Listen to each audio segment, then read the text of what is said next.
بسم اللہ الرحمن الرحیم۔ سورہ مائدہ کا رکوع نمبر 1 اور چھٹے پارے کا رکوع نمبر 5، اس کے خلاصہ رہ گیا تھا، ترجمہ تفسیر سب ہو چکی ہے، صرف خلاصہ پیش کر کے پھر میں اگلے رکوع کی طرف چلتا ہوں۔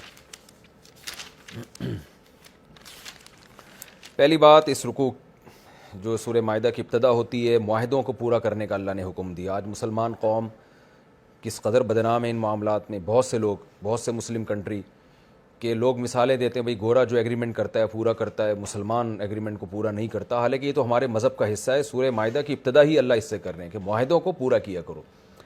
تو معاہدوں کی تکمیل کی اہمیت اس سے پتہ چلتی ہے کہ ایگریمنٹ ہمیشہ پورا کرنا چاہیے۔ دوسرا نقطہ یہ بھی پتہ چلتا ہے کہ جس چیز کو اللہ نے حلال کیا اس کو حلال سمجھنا چاہیے۔ احلت لکم بہیمۃ الانعام، کہ اللہ نے جب جانوروں کو حلال کیا تو مشرکین کی طرح حرام مت کرو، یہ بھی ہمیں پتہ چلا۔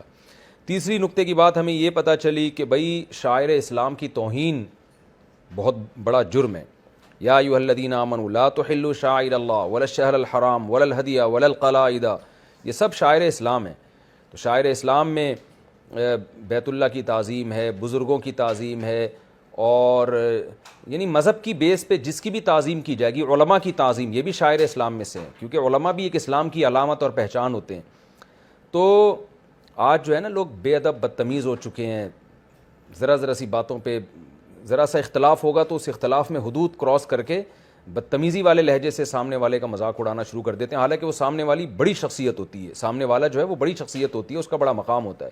تو پیغمبروں کی تعظیم، صحابہ کی تعظیم، بزرگوں کی، محدثین کی، فقہا کی، علماء کی، اپنے استاذوں کی، یہ سب شاعر اسلام میں داخل ہے، کیونکہ ان کی تعظیم ہم اسلام کی وجہ سے کرتے ہیں، یہ بھی اس میں داخل ہے۔ قربانی کے جانور کی بھی توہین کی اجازت نہیں ہے، اس پہ ڈرامے بنانا مذاق کے، اور اس کو جو ہے وہ کیسا بنا کے پیش کرنا۔ اسی طرح قربانی کے جانور کو تکلیف دینا، جس طرح بعض لوگ کر رہے ہوتے ہیں، اس کے کھانے پینے کا خیال نہیں کرتے، تو یہ سب اس میں داخل ہے۔ اسی طرح اس سے میں ہمیں ایک چوتھے علمی نقطے کی بات یہ بھی پتہ چلتی ہے کہ اس زمانے میں جو غیر مسلم حج عمرے کے لیے جا رہے تھے، ان کی نیت اللہ کی رضا تھی، تو اگرچہ ان کا عمل مقبول نہیں تھا شرک کی وجہ سے، مگر ان کی نیت کی وجہ سے بھی اللہ نے ان کے احترام کا حکم دیا کہ جو مشرکین مکہ حج عمرے کے لیے آ رہے ہیں تو ان پر ان کی توہین مت کرو، اور ان کو بیت اللہ آنے سے مت روکو، کیونکہ اللہ نے نہیں روکا ہے۔ تو جب تک اللہ نہیں روکے گا آپ کو نہ روکنے کی اجازت، اور توہین کی تو کسی قیمت پہ بھی اجازت نہیں ہے۔ تو اس سے پتہ چلتا ہے کہ اسلام غیر مسلموں کے حق میں بھی کتنا بڑا ظرف رکھتا ہے۔ تو اس سے ہمیں باقیوں کا بھی پتہ چلتا ہے کہ اگر کوئی ہندو کوئی اچھا کام کر رہا ہے بھگوان کو، خدا کو خوش کرنے کے لیے، تو آپ کو اس کا مذاق اڑانے کی اجازت نہیں۔ کوئی سکھ کر رہا ہے، نیت خدا کو خوش کرنا ہے، تو اگرچہ آخرت میں عمل ضائع ہوگا، لیکن دنیا میں بہرحال اس کو اپریشیٹ کیا جائے گا۔ اور یہ بھی پتہ چلا کہ شنآن قوم، کسی قوم کی دشمنی تمہیں عدل سے مت روکے، یعنی ان تعتدوا، کہ تم حدود سے تجاوز مت کرو۔ صلح حدیبیہ میں مشرکین نے تم پہ ظلم کیا، تو ایک ایگریمنٹ کے نتیجے میں وہ ظلم ختم ہو گیا، تو اب اس ظلم کا انتقام لینا تمہارے لیے جائز نہیں ہے، کیونکہ وہ ایگریمنٹ ہوا اور وہ رفع دفع ہو گیا معاملہ۔ تو یہ جو لوگ دشمنیوں کو بڑھاتے ہیں اور پرانی باتوں کو ہمیشہ ہی نکالتے رہتے ہیں، اس کی بھی نفی ہو رہی ہے اس آیت میں۔ اور چھٹا نقطہ ہمیں یہ ملتا ہے کہ نیکی کے کاموں میں ایک دوسرے سے تعاون کرنا چاہیے، برائی کے کاموں میں تعاون نہیں کرنا چاہیے۔ ایک صاحب نے مجھے کہا کہ میں سودی بینک میں ایک صاحب کا اکاؤنٹ کھلوانا چاہ رہا ہوں، بلکہ اکاؤنٹ کھلوانے کی تو کوئی مجبوری بھی ہو سکتی ہے، بینک ان کو قرضہ نہیں دے رہا، میری سفارش پہ بینک ان کو قرضہ دے دے گا۔ تو میں نے کہا حرام ہے بھائی، سودی قرضہ دے گا تو آپ اس میں معاون مددگار بنیں گے، تو یہ بھی جائز نہیں ہے۔ لیکن یاد رکھیں، معاونت کے، تعاون کے درجات ہوتے ہیں۔ لوگ آج خود مفتی بن کے نا فیصلے کرنا شروع کر دیتے ہیں، ہر ایک کی آمدن کو حرام کرنا شروع کر دیتے ہیں۔ معاونت کے درجات ہے، کچھ معاونت تعاون ایسا ہوتا ہے جو سبب بعید کے درجے میں ہوتا ہے۔ تھوڑی گاڑی اردو ہے، اس کو میں ڈیفائن کرتا ہوں۔ مثال کے طور پر ایک آدمی کسی کو یہ بتاتا ہے کہ فلاں جگہ شراب کی بوتل رکھی ہے، وہ جا کے پی لو، اس کو بوتل نہیں مل رہی، آپ نے بتا دیا وہ بوتل ہے، تو یہ تعاون ہے، یہ بالکل حرام ہے۔ ایک آدمی آپ سے انگور خریدتا ہے، تو وہ کیا کرے گا، آپ کو پتہ ہے کہ بہترین شراب انگور سے بنتی ہے۔ اب آپ نے کہا چونکہ میں انگور اگاؤں گا یا انگور بیچوں گا تو لوگ انگور خریدیں گے، تو جہاں انگور کا جوس پیئیں گے وہاں شراب بھی پیئیں گے، تو میں سبب بن رہا ہوں گویا لوگوں کو شراب بنانے اور پلانے کا، تو یہ غلط ہے۔ انگور بذات خود ایک جائز چیز ہے، اب اس سے کوئی اگر شراب بنا کے پیتا ہے تو اس کا اپنا عمل ہے, یہ تعاون, گناہ میں تعاون نہیں سمجھا جائے گا. اس کی ایک اور مثال ہے کہ آپ نے کسی کو یہ کہا کہ فلاں جگہ سے جا کے چوری کر لو, تو یہ تو گناہ میں تعاون ہو گیا. لیکن چور کو آپ کھانا کھلا رہے ہیں تو یہ تعاون نہیں کہلائے گا, حالانکہ کھانا کھانے کے بعد اس کے جسم میں طاقت آئے گی, اس طاقت سے وہ چوری کرے گا. تو یہ سبب ضعیف ہے, بعید سبب ہے, اتنی دور کی سوچنے کی آپ کو اجازت نہیں ہے. ہاں, کھانا کھلانے میں نیت ہی یہی ہو کہ میں اس کو کھانا کھلا کے موٹا اس لیے کر رہا ہوں تاکہ یہ جرم کر سکے, پھر یہ سبب کہلائے گا اور اس میں پھر آپ کو گناہ ملے گا. تو یہ فقہا کا کام ہے. فقہا نے تفصیل سے اس کی ڈیٹیل فقہ کی کتابوں میں بیان کی ہے کہ کون سے گناہ ایسا ہے کہ کس درجے کی معاونت میں آپ گناہگار ہوگے, اور کون سی معاونت ایسی ہے جس میں آپ گناہگار نہیں ہوگے, وہ آپ کا اپنا ذاتی عمل ہوگا. آپ نے کسی کو چاقو بیچا, وہ اس سے گردن بھی کاٹ سکتا ہے, جانور بھی کاٹ سکتا ہے ذبح کرنے کے لیے, تو اب یہ نہیں سمجھا جائے گا کہ آپ گناہ میں اس کے ساتھ تعاون کر رہے ہیں. اچھا, یہ بات ضرور ہے کہ اگر آپ نے کسی کو چاقو بیچا اور آپ کو پتہ ہے کہ یہ اس سے قتل ہی کرے گا, تو پھر یہ بیچنا جائز ہے یا نہیں ہے. یا آپ نے کسی کو انگور بیچی اور آپ کو پتہ ہے کہ یہ آدمی, آپ کو یقین ہے کہ یہ اس سے شراب ہی بنائے گا لازمی, تو اب انگور کا بیچنا گناہ میں تعاون کہلائے گا کہ نہیں کہلائے گا. تو اس میں فقہا کی دو رائے ہیں. خود ہمارے حنفی علماء میں بھی اختلاف ہے. امام ابو حنیفہ کے نزدیک یہ بیچنا جائز ہے, اور وہ یہ کہتے ہیں کہ بھائی یہ جو آپ نے کسی کو چھری بیچی اور وہ جا کے آپ کو پتہ ہے کہ قتل کرے گا, تو یہ قتل کرنا اس کا اپنا ذاتی عمل ہے, اس میں آپ کے بیچنے کا دخل نہیں ہے. یہ فعل فاعل مختار ایک ایسے آدمی کا اپنا عمل ہے جو خود مختار ہے, وہ آپ کے کہنے کی وجہ سے نہیں. آپ تو بزنس کر رہے ہیں, آپ تو چھری بیچنے کے لیے بیٹھے ہیں اور آپ کی نیت یہ نہیں ہے کہ قاتلوں کو ہی بیچوں گا. آپ کا دروازہ کھلا ہوا ہے, جو چاہے خریدے. اب کوئی قاتل خرید کے جاتا ہے تو اگرچہ آپ کو پتہ بھی ہے تو آپ ویسے تو اس کو گناہ سے روکیں, بری بات ہے, لیکن چھری بیچنے میں کی آمدن جو ہوگی وہ حرام نہیں ہوگی, کیونکہ اس میں چھری بیچنا معاونت نہیں کہلائے گی, وہ سب کے لیے بیچنا جائز ہے, تو قاتل کو بھی بیچنا جائز ہے. یہ امام حنیفہ کی رائے ہے. اسی طرح انگور بیچنا سب کے لیے جائز ہے. اگر کوئی اس نیت سے انگور خریدتا ہے کہ میں شراب بناؤں گا, تو بھی آپ کے لیے بیچنا جائز ہے, اس لیے کہ وہ نیت تبدیل بھی کر سکتا ہے اور وہ اس کا اپنا ذاتی عمل ہے, اس میں آپ کے بیچنے کا براہ راست دخل نہیں ہے. لیکن صاحبین کے نزدیک اگر آپ کو پتہ ہے کہ یہ انگور سے شراب ہی بنائے گا, تو پھر آپ کے لیے اس کو انگور بیچنا جائز نہیں ہے. تو دلیل کے لحاظ سے امام ابو حنیفہ کا قول زیادہ مضبوط ہے, لیکن فقہائے حنفیہ نے اس مسئلے میں امام ابو حنیفہ کے قول کو چھوڑا ہے اور صاحبین یعنی امام ابو یوسف اور امام محمد کے قول پہ فتویٰ دیا ہے تاکہ گناہوں کا دروازہ بند ہو. لہذا فتویٰ اسی پہ دیا جاتا ہے کہ آپ کو اگر یقین ہے کہ میں نے اس کو انگور بیچا تو یہ شراب ہی بنائے گا, تو فتویٰ اسی پر ہے کہ آپ کے لیے وہ انگور بیچنا بھی جائز نہیں اور اس کی آمدن بھی جائز نہیں. آپ کو یقین ہے کہ میں اس آدمی کو فلاں چیز بیچوں گا, مثال کے طور پر میں اس کو اگر یہ جو ہے یہ کیا کہتے ہیں اس کو, ایک مشہور چیز ہے خشخاش, اس کا پودا بیچوں گا تو یہ لازمی اس سے چرس اور ہیروئن ہی بنائے گا. تو صاحبین کے مذہب کے مطابق یہ جائز نہیں اور فتویٰ اسی پر ہے. البتہ امام حنیفہ کا قول بھی مضبوط ہے, لہٰذا ضرورت کے موقع پر امام صاحب کے قول پہ فتویٰ دیا جا سکتا ہے. ضرورت کیسی ہے؟ آج بہت ضرورت ہو گئی ہے, لوگ کاروبار کر رہے ہیں کمپیوٹر کا, اس میں بعض دفعہ پتہ ہوتا ہے کہ بھئی زیادہ تر لوگ گناہ میں استعمال کر رہے ہیں, تو اگر ہم اس میں صاحبین کے قول پہ فتویٰ دیں تو یہ تو کمپیوٹر کا پورا بزنس ہی تباہ ہو جائے گا اور لوگوں کے لیے رزق کے دروازے بند ہو جائیں گے. تو ضرورت کے موقع پر امام ابو حنیفہ کے قول پہ بھی فتویٰ دیا جا سکتا ہے جہاں لوگوں میں رزق کے دروازے بند ہونے کا خطرہ ہو. دونوں قول کی اپنی اپنی دلیل ہے. امام حنیفہ نے اس میں گنجائش کا پہلو اختیار کیا ہے اور صاحبین کے قول میں تشدید کا پہلو ہے. تو اس کو فقہا تعبیر کرتے ہیں, ایک قول احوط ہے, اس میں احتیاط ہے, اور ایک ہے اوسع, اس میں گنجائش زیادہ ہے. تو یہ بھی ہمیں ایک علمی نقطے کی بات اس میں پتہ چلی. اور 5ویں نمبر پہ ہمیں حرام چیزوں کا پتہ چل گیا, کون سے جانور حرام ہیں, کون سے حلال ہیں, جس کو میں تفسیر میں ڈیٹیل سے بیان کر چکا ہوں.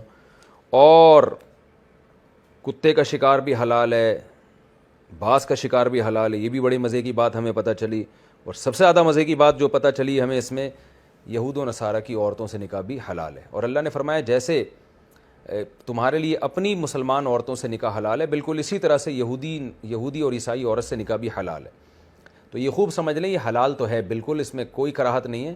لیکن جیسے کسی مسلمان عورت سے نکاح کرنے میں اگر فتنے کا اندیشہ ہو تو اس سے نکاح حلال ہونے کے باوجود ناپسندیدہ ہوتا ہے. تو ایسے ہی اگر کسی یہودی یا عیسائی عورت سے نکاح کرنے میں کسی فتنے کا اندیشہ ہو تو اس فتنے کی وجہ سے پھر اس کو اپریشیٹ نہیں کیا جائے گا.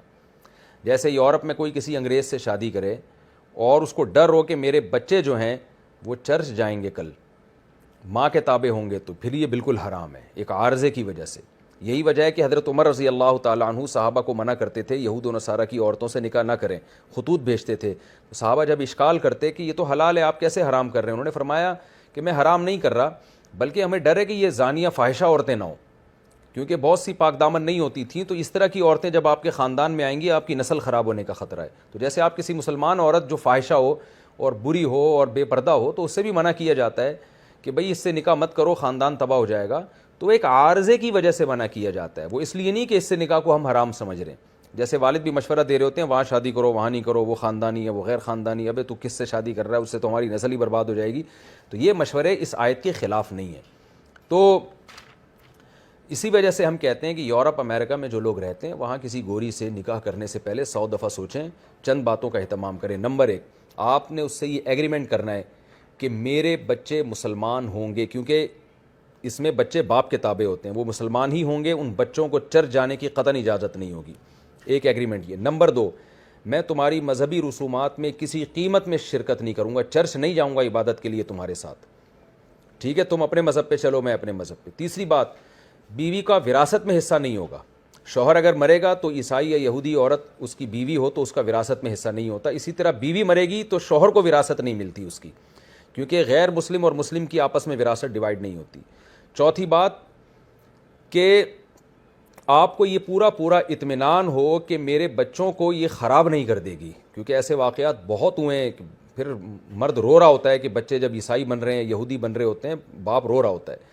تو یہ بھی اطمینان ہونا چاہیے. پانچویں بات, اپنے ایمان پر بھی اطمینان ہو کہ میں بھی اس سے اتنا گھل مل کے, یعنی گھلنے ملنے کا ایسا مجھ پہ اثر نہیں ہوگا کہ میں ہی عیسائی بن جاؤں, کیونکہ تاریخ میں ایسے واقعات ہیں کہ عیسائی یا یہودی سے شادی کی اور پھر وہی مذہب اختیار کر لیا یا اسلام کو چھوڑ دیا. اگرچہ ایسا بہت کم ہوتا ہے لیکن اس کا امکان ہے. اور چھٹی بات یہ کہ کوئی سازش نہ ہو میرے خلاف, کیونکہ یہودیوں نے اور عیسائیوں نے ماضی میں اپنی بیٹیاں مسلمانوں کو پیش کر کے بہت سے کمانڈروں کو وہ پھر ان کی عشق میں گرفتار کر کے بہت سے ان سے مفادات بھی نکلوائے ہیں. تو یہ 6 خطرے جہاں نہیں ہوں گے وہاں نکاح بالکل جائز ہے. اور ایک شرط جو زمانے کے حساب سے وہ میں بیان کرتا ہوں وہ یہ کہ بھائی اگر آپ کسی یہودی یا عیسائی لڑکی سے شادی کرنا چاہتے ہیں تو اس زمانے میں یہ کام وہ کرے جو کسی مسلمان لڑکی سے بھی کرے, کیونکہ مسلمان لڑکیوں کے رشتے مارکیٹ میں شارٹ ہیں, بہت کم رشتے ہیں. اگر مسلمان مرد انگریز لڑکیوں سے عیسائی لڑکیوں سے شادیاں شروع کر دیں گے تو ان بیچاری جو مسلمان لڑکیاں یہ تو ان کا تو بیڑا غرق ہو جائے گا, کیونکہ مسلمان لڑکیوں کے لیے کسی عیسائی مرد سے نکاح بہرحال حلال نہیں ہے, وہ بہرحال حرام ہی ہے. تو ان لڑکیوں کے لیے پہلے ہی رشتوں میں کمی ہے, ان سے شادی کون کرے گا؟ تو اس لیے ہم ان لوگوں کو اس کی ترغیب دیتے ہیں یہودی یا عیسائی سے نکاح کرنے کی جو پھر ایک شادی مسلمان لڑکی سے بھی کریں تاکہ اس کا بھی نقصان نہ ہو. تو یہ کچھ فقہی احکام تھے, اس کے میں نے آپ کے سامنے بیان کیے. اب رہا یہ مسئلہ کہ اسلام نے اس کی اجازت دی کیوں ہے یہودی یا عیسائی لڑکی سے نکاح کرنے کی, اور اگر یہودی یا عیسائی سے دی ہے تو ہندوؤں کی لڑکیوں سے اجازت کیوں نہیں دے دی؟ دیکھیں اسلام نے اعتدال کا راستہ اختیار کیا ہے. یہود و نصارہ جو ہیں اسلام کے قریب بہت ہیں اور طہارت میں تو پیغمبروں پر ایمان میں ان کا جو کلچر ہے وہ نسبتاً دوسروں کی نسبت اسلام کے زیادہ قریب ہے. اور آج بھی یہ نظر آتا ہے, یہ عیسیٰ کو مانتے ہیں, موسیٰ علیہ السلام کو مانتے ہیں, تو اگر ان کی عورت سے نکاح کیا جائے گا نا تو بہت زیادہ ڈیفرنس نہیں ہوگا. اب آپ دیکھیں نا, ہندو تو وہ گائے کا پیشاب اور یہ سب چیزیں اور مندر, اور چائنیز کتے بلی بھی کھا رہے ہیں وہ. اب آپ کی کسی چائنیز لڑکی سے شادی ہو جائے اور وہ کتا پکا کے کھا رہی ہو, بلی پکا کے کھا رہی ہو, تو آپ یہ کیا یعنی ڈفرینس بہت زیادہ ہو جاتا ہے جو نکاح کی مصلحتیں حاصل نہیں ہو سکتی. دوسری بات یہ کہ ان کا جرم عیسائیوں اور یہودیوں کے جرم سے زیادہ ہے, کیونکہ وہ کسی پر بھی ایمان نہیں رکھتے, وہ تو سرے سے پیغمبروں کے سلسلوں کو ہی نہیں مانتے. تو یہ بھی وجہ ہے. اور ایک تیسری وجہ یہ بھی ہے کہ عورت مرد کے تابع ہوتی ہے, کہ عیسائی یا یہودی لڑکی جب کسی مسلمان مرد سے نکاح کرے گی تو وہ اہل کتاب کے کلچر کو بھی دیکھے گی اور اس کو اسلام کو بھی سمجھنے کا موقع ملے گا. تو اس بات کا بہت زیادہ امکان ہے کہ وہ اسلام قبول کر لے, کیونکہ وہ اپنے شوہر کے ماتحت ہے, تابع ہے, اسلام غالب ہوگا. اور اسلام کے جب سسرال آئے گی تو مسلمانوں کی نمازوں کو اور ان کے رمضان کو دیکھے گی اور پھر کمپیئر کرے گی کہ بھائی بتاؤ موسیٰ اور عیسیٰ کی تعلیمات پر کون زیادہ عمل کرتا ہے، مسلمان عمل کرتے ہیں یا عیسائی؟ تو اس کا دل گواہی دے گا کہ حضرت عیسیٰ کو حقیقت میں جس طرح مسلمان فالو کر رہے ہیں اس طرح ہمارے عیسائی بھی فالو نہیں کر رہے. تو اس کو کمپیئر کرنے کا موقع ملے گا اور وہ غالب امکان ہے کہ وہ اسلام قبول کرے گی. تو نہیں بھی کرے تو اسلام نے اس کو پہ پابندی نہیں لگائی ہے، لیکن اس بات کا امکان ہے. جبکہ ہندو وغیرہ اگر ادھر آتے ہیں تو ٹھیک ہے، وہ بھی کمپیئر کریں گے اور ان کے بھی اسلام کے چانسز ہیں، لیکن اس میں مسلمان کا نباہ اس کے ساتھ مشکل ہو جائے گا اور ان کا جرم بھی اتنا زیادہ ہے کہ ان سے ریلیشن کی بھی اجازت نہیں دی، کیونکہ آپ کی نظر میں پھر بت پرستی کی جو ایک نفرت ہے وہ نفرت بھی کم ہو سکتی ہے. تو آپ کا کلچر ان کے کلچر سے بالکل مکس ہو جائے گا، اسلام اور کفر مکس ہو جائے گا. تو اسلام بالکل ممتاز رہنا چاہتا ہے. تو یہ بہت ساری حکمتیں ہیں اور اسی وجہ سے اللہ نے مسلمان عورت کو اجازت نہیں دی ہے کہ وہ یہودی مرد سے نکاح کرے. اس کی وجہ بھی واضح ہے کہ عورت تابع ہوتی ہے، وہ ان کے کلچر میں جا کے اس کا خطرہ ہے کہ وہ مرتدی نہ ہو جائے. تو یہ کچھ فقہی احکام ہیں جو اس میں بیان کیے گئے ہیں. اور ہمیں علمی نکتے کی بات کیا پتہ چلتی ہے، یعنی اس آخر میں اللہ نے جو فرمایا کہ جو ایمان کے ساتھ کفر کرے گا تو آخرت میں برباد ہو جائے گا. یعنی تم عیسائی یہودی عورت سے نکاح کرو تو ایمان پہ بہرحال تم نے قائم رہنا ہے. یہ اس رکوع میں کچھ علمی نکات تھے جو میں نے آپ کے سامنے پیش کیے. اب میں سورہ مائدہ کا رکوع نمبر 2 اور چھٹے پارے کا رکوع نمبر 6 آپ کے سامنے پیش کروں گا حسب معمول. سب سے پہلے اس کا لفظی ترجمہ ہوگا مختصر گرامر کے ساتھ، پھر انشاءاللہ اس کی تفسیر اور پھر علمی نکات. اعوذ باللہ من الشیطان الرجیم، بسم اللہ الرحمن الرحیم. یا ایھا الذین آمنوا، اے لوگو جو ایمان لائے ہو، اذا قمتم، قام یقوم قیامن کا معنی کھڑے ہونا، قمتم اصل میں تھا قومتم، جب تم کھڑے ہو جاؤ، الی الصلاۃ نماز کی طرف، فاغسلوا تو دھو، غسل یغسل کا معنی دھونا، اصل میں تھا اغسلوا، فاغسلوا وجوہکم اپنے چہروں کو دھو، وجہ کی جمع وجوہ آتی ہے، وایدیکم اپنے ہاتھوں کو دھو، ید کی جمع ایدی، الی المرافق مرفق کہتے ہیں کوہنی کو، مرافق اس کی جمع، اپنی کوہنیوں تک دھو، وامسحوا برؤوسکم اور اپنے سروں کے ساتھ مسح کرو. مسح یمسح کا معنی چھونا، رؤوس رأس کی جمع ہے، سروں کے ساتھ، بی کا معنی ساتھ، سروں کے ساتھ مسح کرو. وارجلکم اور اپنے پاؤں کو بھی دھو، ارجلکم کا عطف ہو رہا ہے وجوہکم پر، تو ارجل کو اچھا یہ میں تفسیر میں بتاؤں گا سوری. اور اپنے پاؤں کو بھی دھو، رجل کی جمع ارجل آتی ہے، الی الکعبین ٹخنوں تک، کعب کہتے ہیں ٹخنے کو جو ابھرا ہوا حصہ ہے نا، کعب ابھری ہوئی چیز کو کہتے ہیں، تو ٹخنا کعبین، کعب کا معنی ٹخنا، کعبین دو ٹخنے، دونوں ٹخنوں تک دھو. وَإِن كُنتُمْ اور اگر تم ہو، جنوباً حالت جنابت میں، جنوب کہتے ہیں جو حالت جنابت میں، یعنی غسل جس سے فرض ہوتا ہے، شہوت کے ساتھ منی جسم سے خارج ہو جائے نا، اس کو حالت جنابت کہا جاتا ہے. فَطَّهَّرُوا، فَتَطَهَّرُوا تھا اصل میں، تطہر باب تفعل، خوب تکلف کے ساتھ طہارت حاصل کرنا، خوب پاکی حاصل کرنا جو کہ غسل میں ہوتی ہے.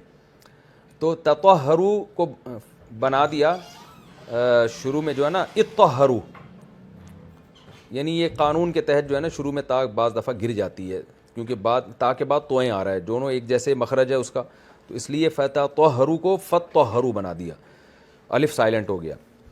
تو تم تکلف کے ساتھ طہارت حاصل کرو، جس کو غسل کہا جاتا ہے، اس میں تکلف کے ساتھ بہت زیادہ طہارت حاصل کی جاتی ہے. وَإِن كُنتُم مَرْضَىٰ اور اگر تم مریض ہو، مریض کی جمع مرضى آتی ہے، او علی سفرین یا تم سفر میں ہو، او جاء احد منکم یا تم میں سے کوئی شخص آئے، من الغائط نشیبی جگہ سے، یہ کنایہ ہے قضائے حاجت سے. جب انسان قضائے حاجت پیشاب وغیرہ کے لیے جاتا ہے تو نشیبی جگہ تلاش کرتا ہے. تو قرآن ان چیزوں کے، پھر وہی میں تفسیر کی طرف آ گیا، ابھی تو لفظی ترجمہ چل رہا ہے. او جاء احدکم من الغائط یا تم میں سے کوئی نشیبی جگہ سے آیا ہو، یعنی قضائے حاجت سے آیا ہو. او لامستم النساء یا تم نے عورتوں کو چھوا ہو، لامس یلامسو ملامستن کا معنی چھونا. فلم تجدوا ماء پھر تم پانی نہ پاؤ، لامستم ضاربتم کی طرح، اور تم پانی موجود نہ پاؤ، فتیمموا تو تیمم کرو، صعیدا طیبا پاکیزہ مٹی کے ساتھ، فامسحوا پھر مسح کرو، بوجوہکم اپنے چہروں کے ساتھ، وایدیکم منہ اس مٹی سے، منہ کا معنی اس مٹی سے، ایدیکم اپنے ہاتھوں، یعنی پھر اس مٹی سے اپنے ہاتھوں اور چہروں کا مسح کرو.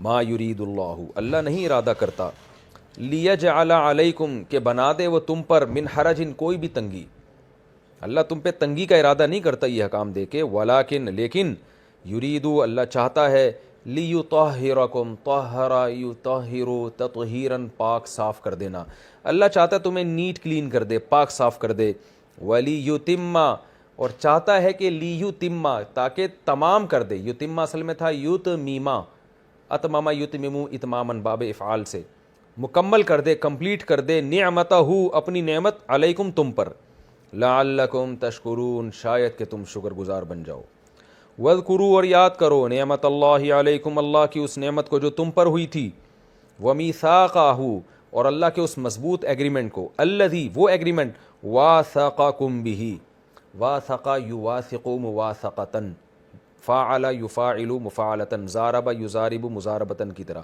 واثقہ کم جو ایگریمنٹ کیا اللہ نے، کم تم سے، بھی یعنی جو اللہ نے معاہدہ کیا تم سے، بھی جس چیز کے ساتھ، بھی سے مراد وہ چیز جس کے ساتھ معاہدہ ہوا تھا، یعنی اس معاہدے کو بھی یاد کرو، اذ قلتم جب تم نے کہا تھا، سمعنا اے اللہ ہم نے تیرا حکم سن لیا، وَأَطَعْنَا اور ہم اس حکم کی اطاعت کریں گے، وَاتَّقُوا اللَّهَ اللہ سے ڈرو، ان اللہ علیم بذات الصدور بے شک اللہ تعالیٰ ذات صدور، صدر سینے کو کہتے ہیں، سینوں کے بھیدوں کو جانتا ہے۔ یا ایھا الذین آمنوا اے لوگو جو ایمان لائے ہو، کونو ہو جاؤ، قوامینا، قوامینا کا معنی قائم ہو جاؤ، کس بات پر؟ سیدھے راستے پر قائم ہو جاؤ، للہ اللہ کے لیے، قوامینا قائم ہو جاؤ اللہ کے لیے سیدھے راستے پر، شہداء اور گواہ بن جاؤ، بالقسط انصاف کے ساتھ، گواہی دو انصاف کے ساتھ، ولا یجرمنکم اور ہرگز تمہیں مت ابھارے، شنآن قوم کسی قوم کی دشمنی، علی اس بات پر، اللہ اللہ اصل میں تھا ان لا، اس بات پر نہ ابھارے کہ لا تعدلو کہ تم عدل نہ کرو، کسی قوم کی دشمنی تمہیں اس پر مجبور نہ کرے کہ تم عدل ہی چھوڑ دو، اعدلو عدل کرو، ہوا اقرب للتقوی عدل کرنا تقوی کے زیادہ قریب ہے، واتقوا اللہ اور اللہ سے ڈرو، ان اللہ خبیر بما تعملون جو کچھ تم کر رہے ہو اللہ اس سے باخبر ہے، وعد اللہ الذین آمنوا وعدہ کیا ہے اللہ نے ان لوگوں سے جو ایمان لائے، وعملوا الصالحات اور نیک اعمال کیے، لہم مغفرۃ کہ ان کے لیے مغفرت بھی ہے، واجر عظیم اور بہت بڑا اجر بھی ہے، والذین کفروا اور وہ لوگ جنہوں نے کفر کیا، وکذبوا بآیاتنا اور ہماری آیتوں کا انکار کیا، اولئک اصحاب الجحیم یہ لوگ آگ والے لوگ ہیں۔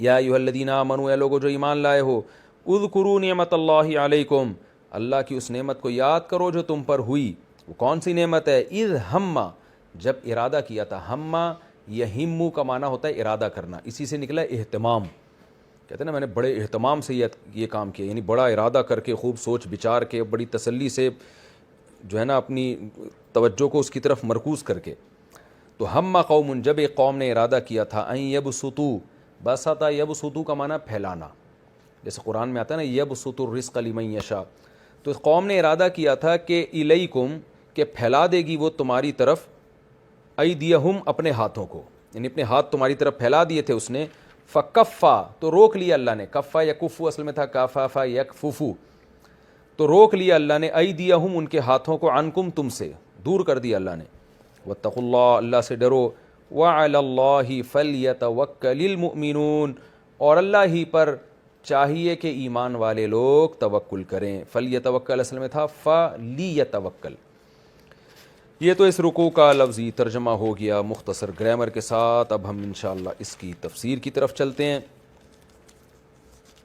اس رکوع کے شروع میں اللہ نے وضو کے احکام بیان کیے، کیونکہ پہلے جو احکام بیان ہو رہے تھے وہ دنیاوی چیزوں سے متعلق، دنیا کی لذتوں سے متعلق، لذت میں دو چیزیں آتی ہیں، ایک کھانا اور ایک اپنی خواہشات کو پورا کرنا، تو کھانے سے متعلق، کھانے میں سب سے لذیذ چیز گوشت ہے، تو حلال اور حرام گوشت کے حکام اللہ نے بیان کیے، پھر خواہش نفسانیہ بھی انسان کو، یعنی شہوت جو عورت کی طرف طبیعت مائل ہوتی ہے یہ بھی انسان کو محبوب ہے، تو اس کے حکام بیان کیے کہ اہل کتاب کی عورتوں سے بھی تمہارے لیے نکاح حلال ہے۔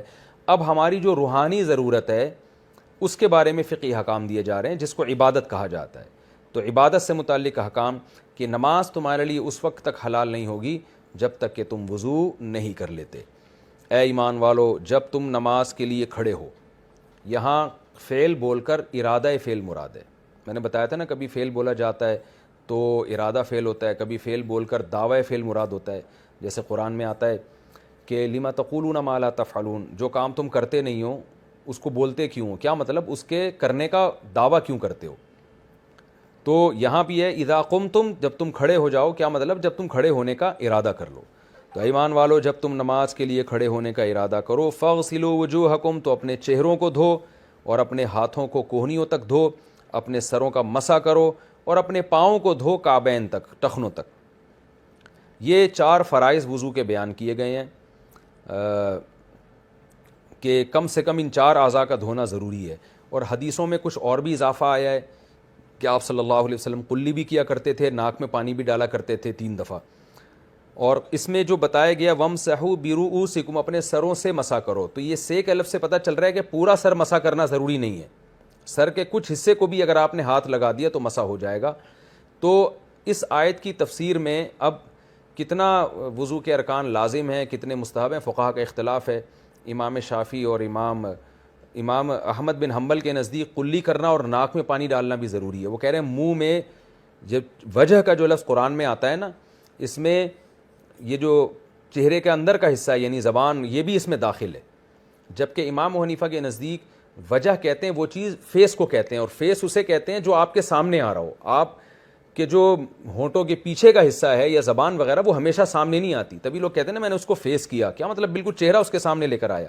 تو عربی میں وجہ کا ترجمہ پورا فیس بنتا ہے۔ تو اس لیے امام حنیفہ نے اس آیت سے استدلال کیا کہ قلی کرنا اور ناک میں پانی ڈالنا فرض نہیں ہے، ہاں نبی نے کیا ہے تو اس کی وجہ سے وہ سنت عمل کہلائے گا۔ تو اگر کوئی 4 اعضاء ہی پورے کر لیتا ہے، چہرہ اور سر کا مسح اور کوہنیاں اور پاؤں، تو بھی اس کا وضو ادا ہو جائے گا، قلی نہ بھی کرے۔ بہتر ہے، سنت مؤکدہ ہے کہ قلی بھی کی جائے اور ناک میں پانی بھی ڈالا جائے۔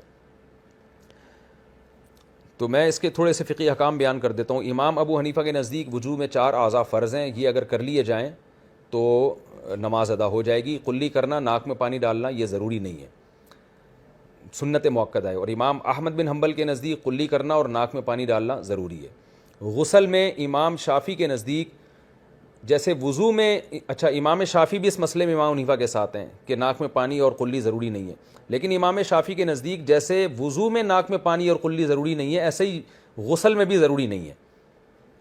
امام احمد کے نزدیک دونوں میں ضروری، ناک میں پانی اور قلی، وضو میں بھی غسل میں بھی۔ امام شافعی کے نزدیک دونوں میں ضروری نہیں ہے، اور امام ابو حنیفہ کے نزدیک غسل میں ضروری نہیں ہے، وضو میں ضروری نہیں ہے، غسل میں ضروری ہے۔ یعنی غسل میں ان کے نزدیک ناک میں پانی ڈالنا بھی ضروری اور قلی کرنا بھی ضروری، اس کے بغیر غسل نہیں ہوگا۔ اس لیے امام حنیفہ کے نزدیک غسل کے 3 فرض ہیں، قلی کرنا، ناک میں پانی اور پورے جسم میں پانی بہانا۔ تو امام حنیفہ کی دلیل کیا ہے کہ وَإِن كُنتُمْ جُنُوبًا فَطَّهَّرُوا، قرآن کہہ رہے تم جنابت میں ہو تو تکلف کر کے پاکی حاصل کرو۔ تو وہ کہتے ہیں تکلف میں مبالغہ ہے، تو مبالغہ جب ہی ہوگا جب ناک میں پانی اور منہ میں قلی بھی کی جائے، اس کو ہم غلو سے، مبالغے سے تعبیر کریں گے۔ تو قرآن کی اس آیت سے انہوں نے استدلال کیا امام صاحب نے کہ غسل میں یہ تینوں فرض ہیں، جبکہ امام شافعی غسل میں بھی ایک ہی فرض ہے، قلی اور ناک میں پانی کو فرض نہیں سمجھتے، اور وضو میں بھی۔ خیر، تو اچھا دوسرا اختلاف فقہا کا سر کے مسح کے بارے میں۔ امام احمد بن حنبل کے نزدیک پورے سر کا مسح فرض ہے جب تک پورا سر نہیں ہوگا، اور وہ کہتے ہیں قرآن میں مسح کرنے کا حکم ہے اور حدیث میں بھی ایسا آتا ہے پورے سر کا مسح کیا کرتے تھے۔ لیکن امام شافعی اور امام ابو حنیفہ کے نزدیک پورے سر کا مسح ضروری نہیں ہے، کیونکہ یہاں با کا لفظ ہے، وَامْسَحُوا رُؤُوسَكُمْ نہیں ہے بلکہ بِرُؤُوسِكُمْ ہے، سر کے حصے کا۔ یہ بات تبعیض کے لیے آتی ہے، کچھ حصے کا مسح بھی کافی ہے۔ اب کچھ کتنا ہے یہ اجمال ہے، یہ قرآن نے بیان نہیں کیا، تو جب قرآن کسی چیز کو بیان نہیں کر رہا تو پھر اجتہاد ہے۔ لیکن اگر کوئی حدیث ہمارے پاس موجود ہو، چاہے وہ ضعیف بھی ہو، تو اپنے اجتہاد سے بہرحال وہ بہتر ہے۔ تو امام حنیفہ کے پاس اس بارے میں واضح حدیث موجود ہے۔ وہ حدیث میں آتا ہے کہ نبی صلی اللہ علیہ وسلم اتا سباطۃ قوم فبال وتوضأ ومسح علی ناصیتہ، کہ آپ صلی اللہ علیہ وسلم کسی جگہ تشریف لے گئے، آپ نے پیشاب فرمایا، اس کے بعد آپ نے وضو کیا اور پیشانی پر مسح کیا۔ تو اب ظاہر ہے پیشانی پر مسح اگر ہوگا تو قرآن کی تو یہ آیت چھوٹ جائے گی، قرآن تو سر پہ مسح کا کہہ رہا ہے۔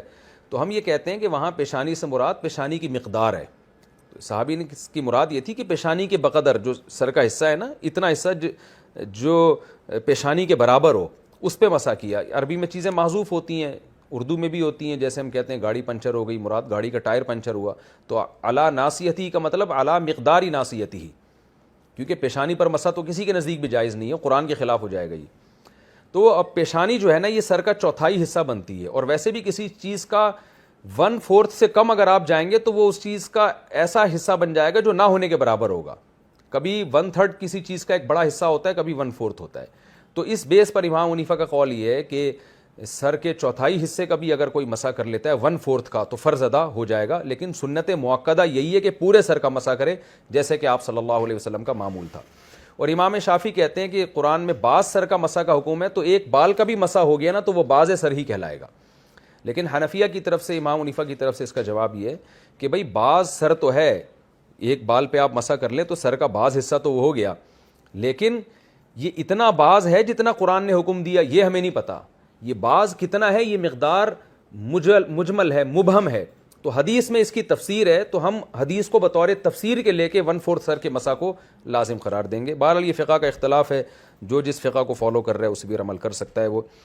تو لیکن سنت یہی ہے کہ پراپر پورا وضو کیا جائے جیسے نبی صلی اللہ علیہ وسلم نے سکھایا، جو بخاری اور مسلم میں. جیسے مسلمان کرتے ہیں، ہاتھ دھوتے ہیں، قلی کرتے ہیں، ناک میں پانی، پھر چہرے دھوتے ہیں 3 دفعہ، پھر کوہنیاں، پھر سر کا پورا پراپر مسح. اور یہ جو یہ طریقے آج کل مسح کے مشہور ہیں یوں کر کے، یہ کہیں ثابت نہیں ہے، بس ایسے پورا مسح کر لیا.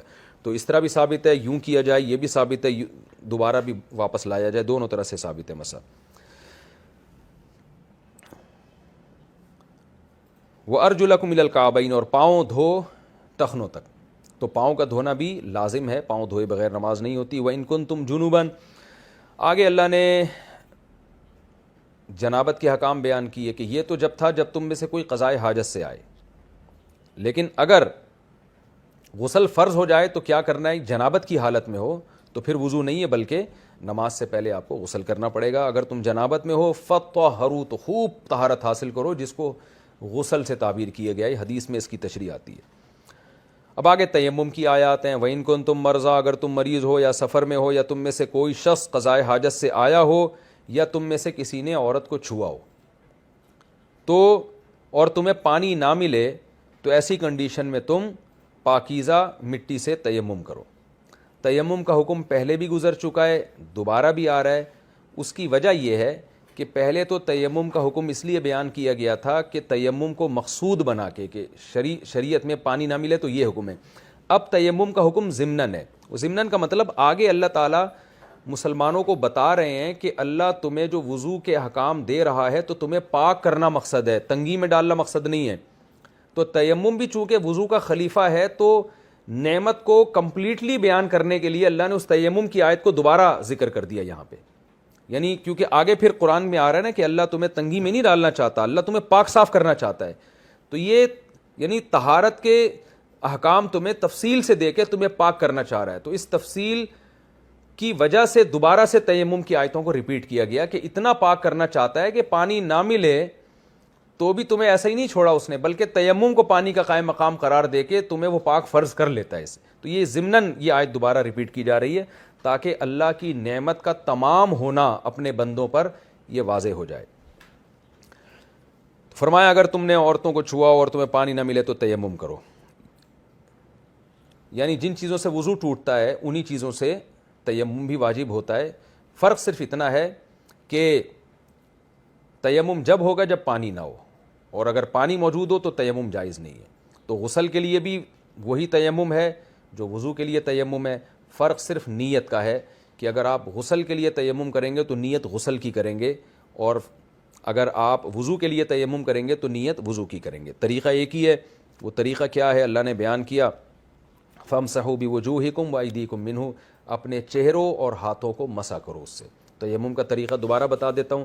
مٹی پہ حدیث میں آتا ہے تیمم ضربتان، 2 دفعہ ضرب لگائی جائے گی. مٹی پہ آپ نے ہاتھ مارا، ایسے کر کے جھاڑ لیا، اور پھر یعنی نیت بھی کی، بسم اللہ بھی پڑھیں، اور پھر پہلے دائیں ہاتھ کو اچھی طرح کوہنیوں تک یوں کر کے، اور بائیں ہاتھ کو ایسے دائیں ہاتھ پہ اور دائیں ہاتھ کو ایسے بائیں ہاتھ پہ. پہلے چہرے کا کرنا ہے، یوں کیا، پورا چہرہ اچھی طرح کور کر لیا آپ نے ایک دفعہ، اور پھر دوبارہ ضرب ماری لیفٹ ہینڈ سے کوہنیوں تک مسح کر لیا اور رائٹ ہینڈ سے ادھر لیفٹ ہینڈ کو کونیوں تک مسح کر لیا، اس سے تیمم ادا ہو جاتا ہے۔ غسل کا بھی اسی طرح ہے اور اس کا وضو کا بھی ایک ہی تیمم ہے۔ یہاں جو اللہ نے فرمایا اولا مستم النساء، تم نے عورتوں کو چھوا ہو تو بھی تیمم واجب ہے پانی نہ ملے تو۔ یہاں چھونے سے کیا مراد ہے؟ امام شافعی رحمہ اللہ تعالیٰ کے نزدیک چھونے سے مراد چھونا ہے، یعنی ہاتھ لگایا تو بھی وضو اور واجب ہو جاتا ہے، پانی نہ ہو تو تیمم واجب ہو جاتا ہے۔ لیکن امام ابو حنیفہ کے نزدیک یہ جماع اور ہم بستری سے کنایہ ہے کہ اگر کس نے بیوی سے ہم بستری کی تو بے شک منی نہ بھی نکلی ہو، کوئی قطرہ نہ بھی خارج ہوا ہو وضو ٹوٹنے کا، لیکن اگر انٹرکورس ہو گیا تو اس سے بھی جو ہے وہ غسل فرض ہو جاتا ہے، اور اس کا بھی وہی تیمم ہے، طریقہ ہے جو وضو کے تیمم کا طریقہ ہے۔ تو یعنی وہ یہ بتاتے ہیں کہ لا مستم النساء جو ہے نا، یہ کنایہ ہے جماع اور ہم بستری سے۔ ایک دوسری قراءت میں لمستم ہے، وہ بھی متواتر قراءت ہے کہ تم نے چھوا ہو، تو دونوں کا مطلب ایک، کیونکہ قرآن جماع اور ہم بستری کی بات کو اشارتاً ذکر کرتا ہے، واضح طور پہ ذکر نہیں کرتا۔ اور امام حنیفہ کے مسلک کے مضبوط ہونے کی ایک بڑی وجہ یہ ہے کہ یہاں ہم اگر لامستم النساء سے مراد جماع اور ہم بستری لیں گے تو پہلے اللہ نے جاء احدکم من الغائط کا تذکرہ کیا کہ تم میں سے کوئی قضائے حاجت سے فارغ ہو، تو قضائے حاجت سے فارغ ہونا حدث اصغر ہے، اس سے وضو واجب ہوتا ہے۔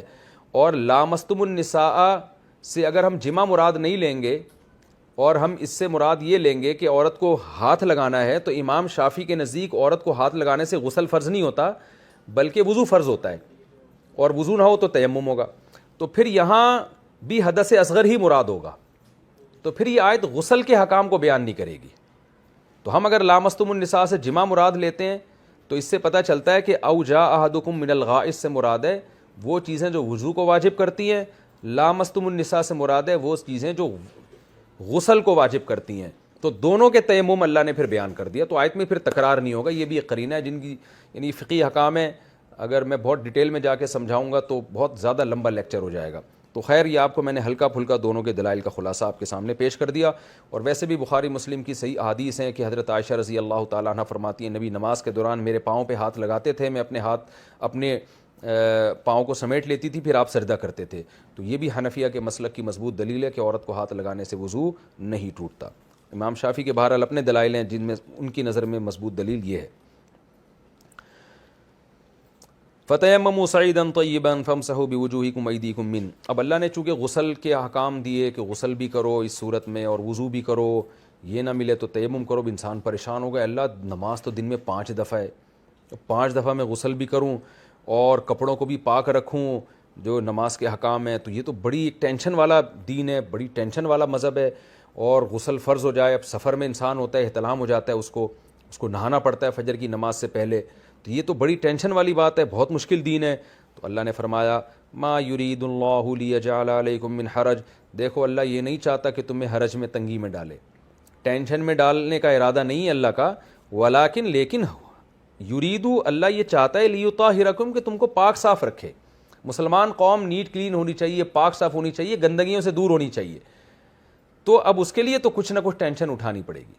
جیسے ماں اپنے بچے کو اگر کہے نا کہ بھئی نہا کے آؤ، وہ بچہ کہے اماں آپ نے مجھے ٹینشن میں ڈال دیا، تو ماں کہے گی بیٹا میں چاہتی ہوں میرا بچہ صاف ستھرا لگے، اچھا لگے دیکھنے میں۔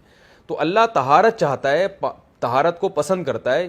ان اللہ یحب التوابین ویحب المتطہرین، قرآن کہتے ہیں اللہ توبہ کرنے والوں کو بھی پسند کرتا ہے اور پاک صاف رہنے والوں کو بھی پسند کرتا ہے۔ تو اللہ چاہتا ہے کہ تمہیں پاک صاف رکھے۔ وَلِيُتِمَّ نِعْمَتَهُ عَلَيْكُمْ، اور اللہ اپنی نعمت تم پر تمام کر دے۔ اگر یہ طہارت کے حکام اللہ تمہیں نہ دیتا تو اسلام کے کچھ اچھے حکام تمہیں مل جاتے، کچھ رہ جاتے، تو تم پورے طور پر ایک کامل اچھے انسان نہ بن پاتے، تو نعمت ادھوری رہ جاتی۔ نعمت کو مکمل کرنے کے لیے کچھ مشکل احکام بھی تمہیں دینے تھے ہم نے۔ لعلکم تشکرون، اور اس لیے بھی تاکہ تم شکر ادا کرو، تم بولو اے اللہ تو نے ہمیں کیسا پیارا مذہب اور دین دیا کہ جو ہمیں ہر وقت پاک صاف رکھنا چاہتا ہے۔ دیکھیں نا آپ جو پکے نمازی ہوتے ہیں کیسے ان کے کپڑے بھی صاف ہوتے ہیں، ان کے جسم سے بو بھی نہیں آتی، اور ہر وقت یعنی بار بار وضو کرتے ہیں، ناک دھوتے ہیں، کلیاں کرتے ہیں، مسواک کرتے ہیں۔ جو پراپر وضو کا طریقہ ہے وہ تو نبی نے یہی بتایا ہے، مسواک کرتے ہیں، ان کے دانت صاف رہتے ہیں، اور اس کا اہتمام کرتے ہیں کہ پیشاب کا قطرہ نہ نکل جائے، نکل گیا تو اپنے جو ازار کو یا اس کو دھویا جائے۔ اور جو نمازی نہیں ہیں ان کی حالت دیکھ لیں، وہ ناپاک رہتے ہیں، گندے رہتے ہیں، ان کو اس کی کوئی پرواہ نہیں۔ غیر مسلموں میں تو غسل جنابت ہے ہی نہیں، تو وہ ایسے ہی آفس جا رہے ہوتے ہیں، ایک عجیب ایک جو ہے وہ ان کے معاملات ہیں۔ تو اللہ فرماتے ہیں کہ اللہ نے تمہیں یہ سب احکام اس لیے دیے تاکہ تم شکر ادا کرو۔ وَاذْكُرُوا نِعْمَتَ اللَّهِ عَلَيْكُمْ، اکثر میں کہتا ہوں نا، قرآن احکام دیتا بھی ہے اور موٹیویٹ بھی کرتا ہے، ان احکام پر عمل کرانے کی ترغیبات بھی دیتا ہے۔ وَاذْكُرُوا نِعْمَتَ اللَّهِ عَلَيْكُمْ وَمِيثَاقَهُ الَّذِي وَاثَقَكُم بِهِ، اور اللہ کی اس نعمت کو یاد کرو جو اللہ نے تم پر کی۔ وہ نعمت کیا تھی کہ اسلام کی تمہیں توفیق دی، اور اس ایگریمنٹ کو بھی جو ایگریمنٹ اللہ نے تم سے کیا تھا اسلام کی صورت میں، کیونکہ جب کوئی اسلام لاتا ہے نا تو اس کا اللہ سے ایگریمنٹ ہو جاتا ہے۔ وہ ایگریمنٹ کیا ہے؟ آگے آ رہا ہے، اذ قلتم سمعنا واطعنا، اے اللہ ہم مانیں گے بھی اور اطاعت بھی کریں گے۔ جو بھی اسلام قبول کرتا ہے وہ یہی اقرار کر رہا ہوتا ہے کہ اللہ میں تیری بات اب سنوں گا بھی اور اس کو فالو بھی کروں گا۔ تو اس ایگریمنٹ کو یاد رکھو، اسلام کا جو ایگریمنٹ کیا ہے، لہذا ان احکام کو فالو کرو۔ واتقوا اللہ، اور اللہ سے ڈرو، اللہ سینوں کے بھیدوں کو بھی جانتا ہے۔ آگے جو آیت ہے وہ انشاءاللہ پھر میں اگلے ایپیسوڈ میں پیش کروں گا۔ اور یا ایھا الذین آمنوا کونوا قوامین للہ شہداء بالقسط، یہ تفسیر اس رکوع کی آدھی تفسیر ہوئی ہے، کچھ باقی ہے، تو یا ایھا الذین آمنوا سے اس کی تفسیر میں انشاءاللہ آپ کے سامنے اگلے ایپیسوڈ میں پیش کروں گا۔ اللہ عمل کی توفیق عطا فرمائے۔ وما علینا الا